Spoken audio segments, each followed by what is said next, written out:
everybody, welcome back to Stacy So and So. Thank you for joining me again this week. Now last week, you saw the video, we made these cute little fabric covered picture frames, which turned out just great. And I told you that this week, what I would do is show you how to make fabric covered photo albums or date books. But actually what I'm going to do, because it works the same no matter what you're covering, I'm actually going to be working on a journal because I thought, and I'm going to use the same material that I used for the picture frame because I thought pairing them together would make a cute little gift. So let's get started. Let me show you what we're going to need for today. This is a very simple project, so it's really great for beginner sewists as well. So give me just a second and I'll show you what you need to get started. So here are all the items you're going to need. You're definitely going to need a tape measure to measure your fabric, some coordinating thread, some pins, a pair of scissors. You're going to need a marking tool so you can kind of mark where you're going to want to cut. And also you're going to need two pieces of material. So you're going to need an outer piece and a lining piece. Now for my journal, because you're going to need what you're going to be covering, obviously, this is a 6x8 journal. So that means I have cut these to 10 inches by 23 inches.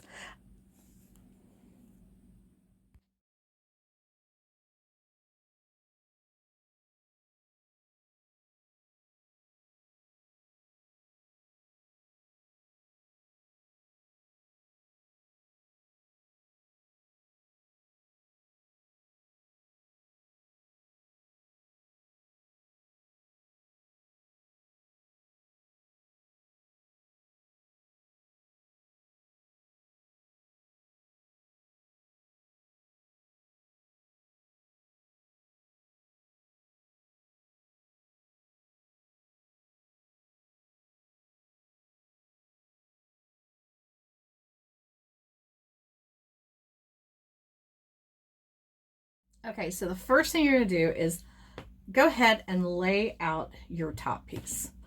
This way you can kind of see how I gauge how much material, how big I need to make it.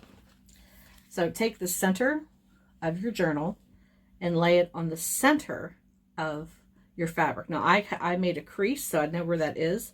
So I'm going to put it like this and I'm just going to open it up like so.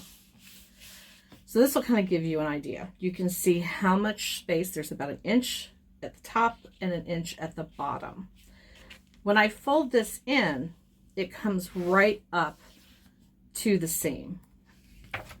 And when I do the other side, same thing, comes right up to the seam, which is great. However, you want to keep in mind that when you close it, you don't want to have it come all the way up, because what will happen is it won't stay completely closed, especially once you add the backing piece of material. So this is the perfect size though, because this will allow for seam allowance. So first thing we're going to do, once we test to make sure that we are happy with the size of our material, we're going to take our outside piece of material and we're going to lay it right side up. And then we're going to take our lining piece of material. Let's see if I can get it open. Here we go. And we're going to lay it right side down. There we go. So now we have both pieces of material with right sides facing. So then grab your pins.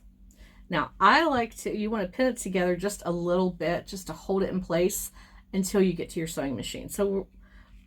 But you're going to want to leave an opening. So what I like to do is use a different color pin. And it doesn't matter where you put it. It's usually easier to put it somewhere where the fold is going to be. So you want to leave a good couple inches. So I'm going to put a red pin where I'm going to start and another red pin where I need to end, because that will definitely catch my attention. So now all you have to do is just put a few pins in all the way around just to hold everything in place. So go ahead and do that and then meet me back here. Okay, So as you can see, I got all my edges pinned together. I've got 2 red pins right here, one where I'm going to start, one where I'm going to end. So now you're going to sew this together with 3/8 of an inch seam allowance. So sew all the way from your starter pin all the way around and come back to here to this ending pin. So do that and then meet me back here on the cutting board and we'll move on. Okay, so I got all of my edges sewn together and I did leave an opening right here. Now, you're just going to trim off any excess. You can use regular scissors for that, or you can use pinking shears, whichever you prefer. The other thing you're going to do is go right up across the edge. Here, this will be easier to see. There. Okay, you see the corner right there? You want to snip right across that point. So that way when you turn it out, you'll have a sharper corner on it. Whatever, get as close as you can without cutting your stitches, just like that. So now go ahead and trim all the way around and then open this up, reach your hand inside and turn it right side out. Meet me back here and we'll move on to the next step. Okay, so I got this all turned out. Now, one thing I forgot to tell you is if you're having a hard time getting your corners poked out, it's a great idea to have a chopstick. You can, I've seen people use unsharpened pencils, whatever you need to be able to reach inside and help poke out those corners just a little bit better. All right, so now, once you have this done, obviously we have a hole here. So I'm going to turn this around and make it a little easier for me to see. So you're going to, well, I'm going to trim off some threads. There we go. So now you're going to turn in the bottom and the top so that they face each other. It should be very easy to do overall, just because you already have a seam there. I say that and I'm fiddling. There we go. So now what you're going to do, if you need, my material's not pressing down very well, so I'm just going to, you just put a pin in it like that.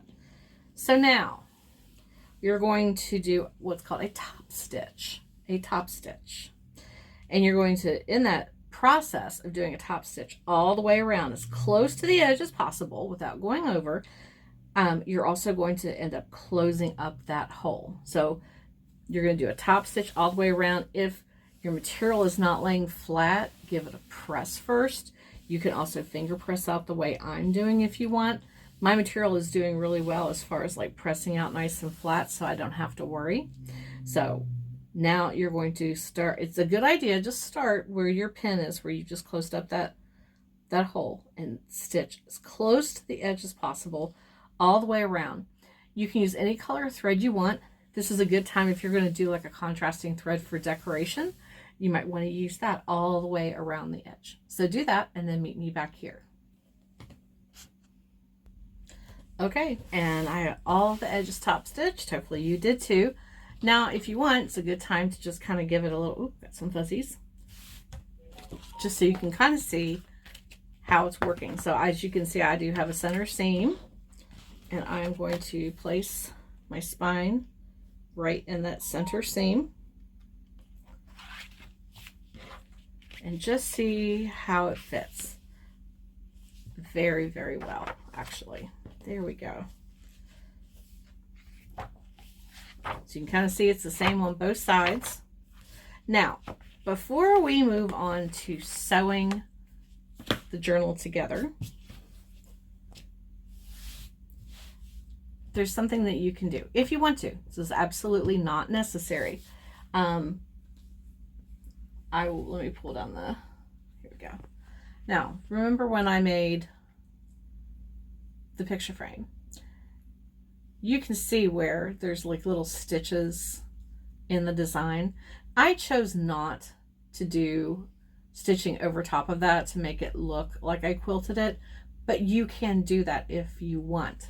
If you are sewing together your own patches, the way I did for this one, you can see I took time to do little decorative top stitching over top of each one of those squares. So it is completely up to you how you decide to do it, how you decide to, if you want to top stitch, you want to make it decorative, you most certainly can. I think I am going to this time. On the journal, I didn't do it on the picture frame. I felt was less necessary, but I think I'm just going to go through, and that's another reason I pulled out all those different colors of thread for this, because you can do different colors all over it. Then when you're done doing your top stitching, you can fold this in, line it up, pin it across here, pin it across the bottom, and then do the same for the back. You're going to pin it right across the top and right across the bottom, and then you'll sew that part and that part, and then you'll sew from here to here, and you'll sew from here to here. So if you're not going to do the decorative top stitching, you can go ahead and pin this in place, pin the bottom in place on both sides, and then just run a straight stitch. Try to stay on top of the stitches you just did. Run a straight stitch all the way across. Make sure that when you close it, that it's not too tight, okay? Because you don't want it, otherwise it'll just stay popped open. Okay, so I am going to go do some decorative top stitching, and I will meet you back here with a finished journal. And we are done. So I did take time to do the little decorative stitching all the way around each of the blocks, and I think it made it look really pretty. The other thing I did was, since the journals I had were only 50 pages each, which that's not very much, I discovered I can get 2 of them in here, which is really nice. That gives them 100 pages for, you know, writing lists, or if they're writing poetry or just notes to themselves. Now, this is beautiful to give just as it is. You can compare, you know, pair it with the frame that we made last week.